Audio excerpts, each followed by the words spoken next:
The investment of MTN in Nigeria in the last 10 years. Thank you so much, Wale, for being here.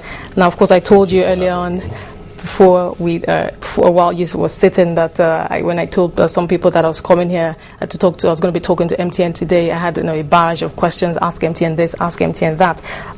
So let me ask you this. In the last 10 years, how would you describe MTN's performance since MTN Nigeria hit the shores of this country? I think the performance has been very good, perhaps a little short of excellent. I think the performance has been driven by the market.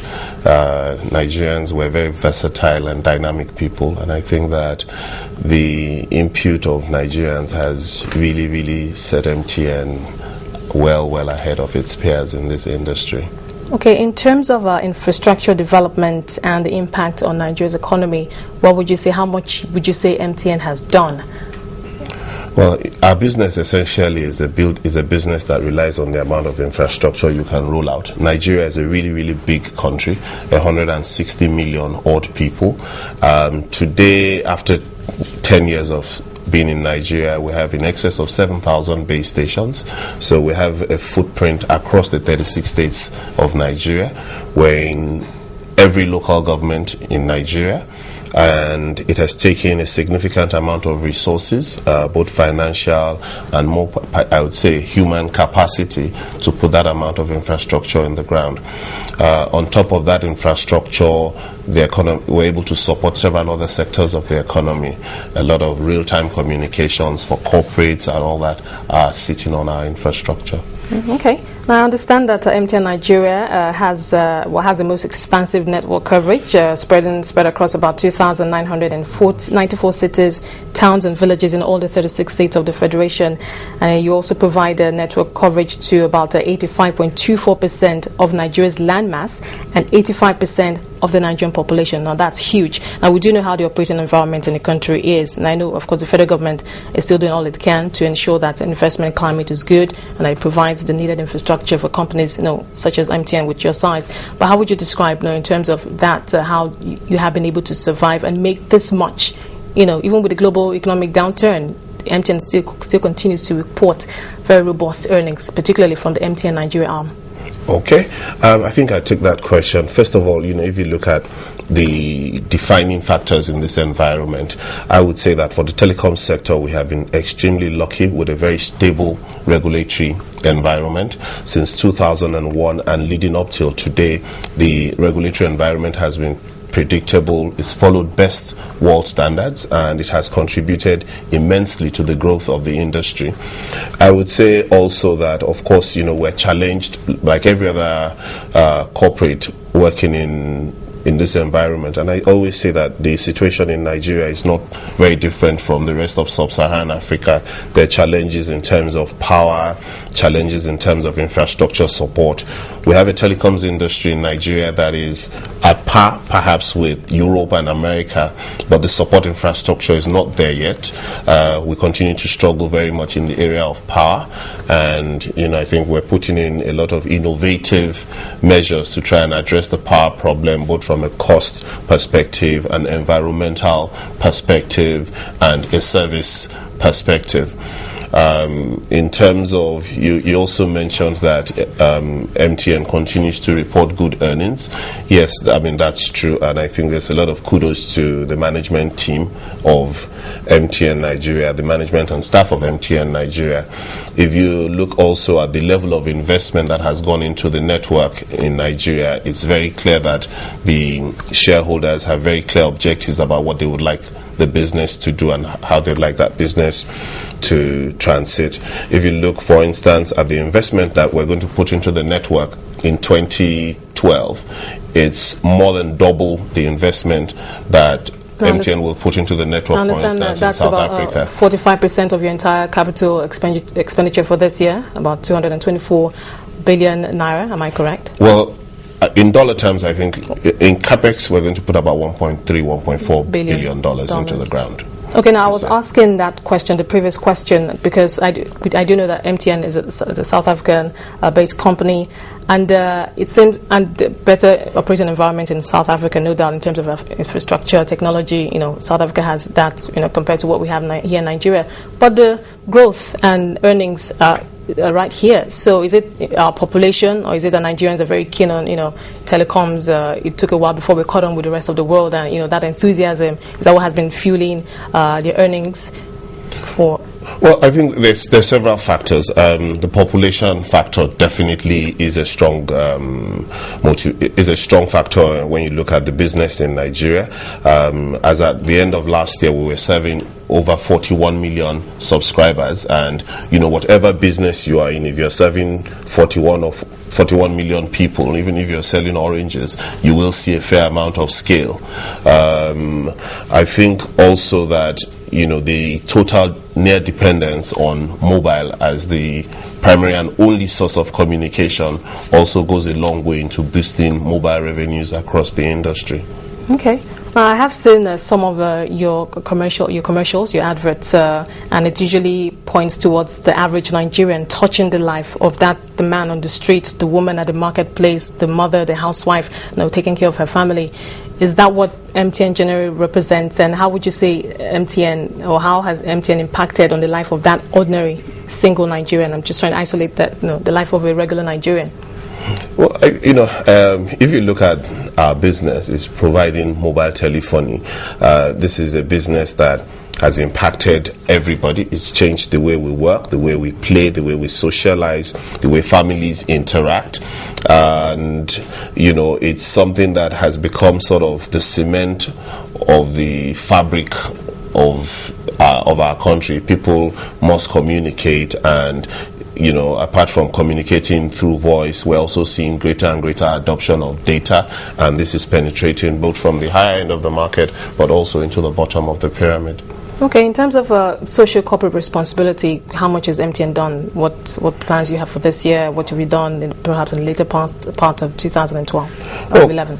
2012, we think, is going to be a very exciting year for us in the area of CSR. I think that there's going to be a little shift in our direction. Historically, we have concentrated on three core areas: education, health, and economic empowerment. I think in 2012, we will be focusing a lot more on intervening where there is a need, which may be outside of those three areas I have mentioned. I think also that we're going to be reinvesting a lot into our flagship projects in education. We're supporting quite a number of secondary schools, I think about 65 in total across the country, who are going to be benefiting from, very, very modern, state-of-the-art ICT laboratories. In the area of medicine also, we're going to be doing quite a bit. We're supporting the national primary health care agencies with the rollout of mobile ambulances. We're working with several states and governments, in making this happen. So there's quite a bit on our plate for 2012. Okay, in terms of the CSR, what has been your biggest investment so far? What is that one example? Can you give me one example, one particular project that MTN did that really did impact lives of Nigerians? I would say that, I always like to speak about impact. I think the projects that have given me perhaps the greatest joy that the foundation has been able to deliver, for instance, I think the 12 dialysis centers that we built across Nigeria, these are state-of-the-art, modern, can compare with the best of dialysis centers anywhere in the world. And then more particularly, I think the sustainability plan behind the medical intervention projects has also been very exciting. We've been able to break the mold and demonstrate that you can do sustainable CSR projects in Nigeria. I think I also get a lot of joy from also it's in the medical area where we intervene with children, and we're doing a lot of operations and sponsoring a lot of operations for children and ensuring that they can have a much better quality of life. Okay, I guess we can tie that with your scholarship scheme for the visually impaired. How's that going? I think that's going very well. It's an add-on to the MTN Science and Technology scholarship for university students. We, as a business, we have a very strong focus for our physically challenged and disabled community. We're an equal opportunities employer also, so we're putting a lot of resources in ensuring that people who are visually challenged also have access to good education, and the objective is that when they get into university they achieve a certain base mark, and if they can hold on to it, then we will support them throughout their stay in the university. These are very, very strong and good scholarships that we're providing. Okay. Now, in the last 10 years since MTN got to Nigeria, can you put in monetary terms how much MTN has invested in corporate social responsibility? We're going to talk about direct impact on the economy, but let's just talk about in terms of CSR. In terms of CSR, in the last 10 years, just to take you back a little bit, we're a business that we have a fixed amount of money that we put every year into corporate social responsibility. It's a percentage of our profit after tax. So as the business does well, from MTN Nigeria, as a group? From MTN Nigeria. Okay. MTN Nigeria. So as our business does well, so also do our corporate social investment. The numbers also go up. I would say that over the last 10 years, I think as at now to date, we've probably put in excess of about 6-7 billion. Naira or dollars? Naira. 6-7 billion. Yes. Okay. Let's go a little bit further. Let's talk about the direct impact of MTN's operations, or on the economy. Now, in the last, we'll talk about the capital market. In the last couple of months, over a year now, there have been several calls, and I know pressure has been mounting on MTN to list on the Nigerian Stock Exchange.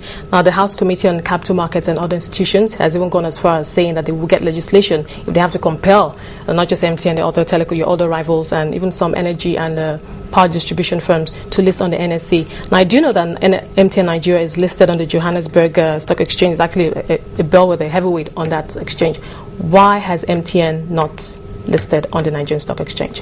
Okay. First of all, a little correction. MTN Nigeria is not listed on the JSE. Okay, so what is it? No, to the best of my knowledge, no operation is listed on the stock exchange. Of MTN? No operation of MTN is listed on the stock exchange. The holding company is listed on the Johannesburg Stock Exchange. So, just a point of correction. Okay. But in terms of, the campaign for listing, look, I say that personally I would always support anything that encourages greater local participation, greater local capacity building. I think that the capital market could do with greater depth, the capital market in Nigeria.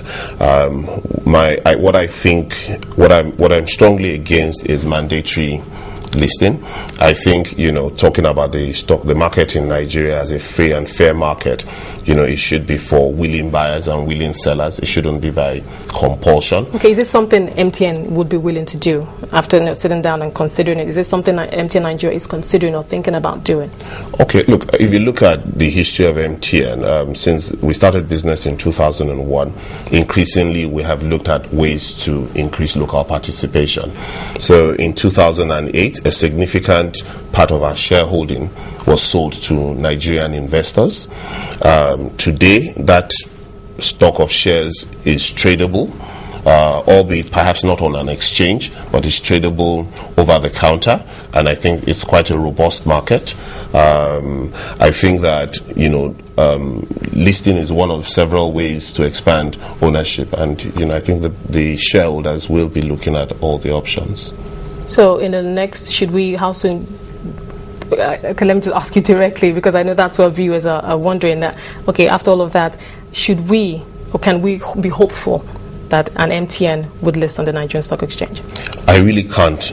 I wish I could answer that question, but that question would probably be best determined by the shareholders of the business. Okay, you see, I'm asking because here we have a capital market that's not reflective of the state of the Nigerian economy, like we have in other climates, especially even in Eastern Africa. And so we have telecoms companies, energy companies, downstream, upstream, and some power generation firms that could be very beneficial to the capital market. You talked about market depth, deepening the market, bringing in more instruments. So definitely to go a very long way in terms of adding more liquidity to the market. One of the things the regulators have been striving to achieve. Well, I guess I'll hold you well, like you said, you can't completely determine, but is that something that can be put on the table for shareholders to consider? I understand you do. Of course, you must have your meetings or AGMs or something. Well, this matter has been on the front burner for a while, and I think it's receiving the attention of the people that need to consider it. Okay. We'll leave it at that. In terms of services, because I know that's one other burning issue that Nigerians, always talk about. Service providers, call rates. We see many jingles, many commercials asking you to call for 2 minutes at less and call for this. All of that. How would you rate your services? Perhaps customer service. Some people still complain that they call, they're put on hold for a long time. They just sometimes something goes wrong with the rates. They subscribe, they can't unsubscribe, and things like that. Look, looking at the customer experience, I think the customer would like principally in 3 areas. One is the quality of service, and I think these days, the buzzword is not necessarily the quality of the service, but the quality of the customer's experience. Also, the customer has a lot of expectations in terms of how I am served at your touch points, be it an electronic touch point or I'm talking to a physical agent, and also there's always concern about tariffs.